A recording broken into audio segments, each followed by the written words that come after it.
Hello, ಎಲ್ರಿಗೂ ನಮಸ್ಕಾರ.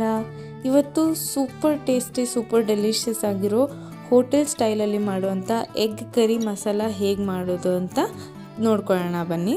ಮೊದಲು ನಾನು 6ರಿಂದ 7 ಬಾಯ್ಲ್ಡ್ ಎಗ್ನ ತಗೊಂಡು ಅದಕ್ಕೆ ಫೋರ್ಕ್ ಸಹಾಯದಿಂದ ಸ್ವಲ್ಪ ಹೋಲ್ಸ್ನ ಮಾಡಿಕೊಂಡು ಇಟ್ಕೋತಾ ಇದ್ದೀನಿ. ಈಗ ಒಂದು ಪ್ಯಾನ್ಗೆ ಚಿಕ್ಕ ಫ್ಲೇಮಲ್ಲಿ ಇಟ್ಕೊಂಡು ಆಯಿಲ್ ಹಾಕ್ಕೊಂಡು ಅದಕ್ಕೆ ರುಚಿಗೆ ಬೇಕಾದಷ್ಟು ಉಪ್ಪು, ಒಂದು ಸ್ವಲ್ಪ ಖಾರ ಪುಡಿ, ಒಂದು ಚಿಟಿಕೆ ಅರಿಶಿನ ಹಾಕ್ಕೊಂಡು ಎಲ್ಲ ಎಗ್ಸ್ನೂ ಕೂಡ ಅದರಲ್ಲಿ ಆ್ಯಡ್ ಮಾಡಿಕೊಂಡು ಎರಡೂ ಸೈಡು ಲೋ ಫ್ಲೇಮಲ್ಲಿ ಇಟ್ಕೊಂಡು ಫ್ರೈ ಮಾಡ್ಕೋತಾ ಇದ್ದೀನಿ. ಲೋ ಫ್ಲೇಮಲ್ಲಿ ಇಟ್ಕೊಂಡಿರೋದ್ರಿಂದ ಯಾವುದೇ ಥರ ಎಗ್ದು ಸ್ಕಿನ್ ಏನು ಜಾಸ್ತಿ ಫ್ರೈ ಆಗೋದು, ಸೀದೋಗೋದು ಆ ಥರ ಆಗಲ್ಲ. ಸೊ ಲೋ ಫ್ಲೇಮಲ್ಲಿ ಇಟ್ಕೊಂಡು ಮಾಡಿ ಎಗ್ಗೆಲ್ಲ ಫ್ರೈ ಆದಮೇಲೆ ಸಪ್ರೇಟಾಗಿ ತೆಗೆದಿಟ್ಕೋತಾ ಇದ್ದೀನಿ.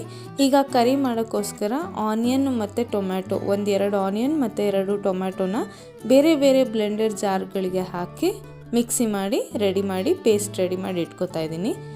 ಈಗ ಕರಿ ಮಾಡೋಕ್ಕೆ ಸೇಮ್ ಪ್ಯಾನಲ್ಲಿ ಏನು ಎಗ್ ಫ್ರೈ ಮಾಡ್ಕೊಂಡಿದ್ವಿ ಅದೇ ಆಯಿಲಲ್ಲಿನೇ ಸ್ವಲ್ಪ ಸಾಸಿವೆ, ಜೀರಿಗೆ ಹಾಕ್ಕೊಂಡು ಆನಿಯನ್ ಪೇಸ್ಟ್ ಏನು ಗ್ರೈಂಡ್ ಮಾಡ್ಕೊಂಡಿದ್ವಿ ಅದು ಮತ್ತು ಟೊಮ್ಯಾಟೊ ಪೇಸ್ಟ್ ಏನು ಗ್ರೈಂಡ್ ಮಾಡ್ಕೊಂಡಿದ್ವಿ ಅದು ಎರಡೂ ಮಿಕ್ಸ್ ಮಾಡಿ ಒಂದು 5ರಿಂದ 7 ನಿಮಿಷ ಲಿಡ್ನ ಕ್ಲೋಸ್ ಮಾಡಿ ಚೆನ್ನಾಗಿ ಕುದಿಸ್ಕೋಬೇಕಾಗತ್ತೆ.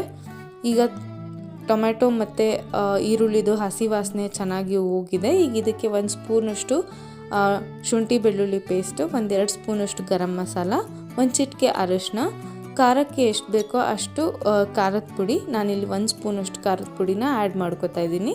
ರುಚಿಗೆ ಬೇಕಾದಷ್ಟು ಉಪ್ಪು, ಹಾಗೆ 1 ಸ್ಪೂನಷ್ಟು ಧನಿಯಾ ಪೌಡರ್ ಹಾಕ್ಕೋತಾ ಇದ್ದೀನಿ. ಹಾಗೆ 1 ಸ್ಪೂನಷ್ಟು ಕಿಚನ್ ಕಿಂಗ್ ಮಸಾಲ ಹಾಕ್ಕೋತಾ ಇದ್ದೀನಿ.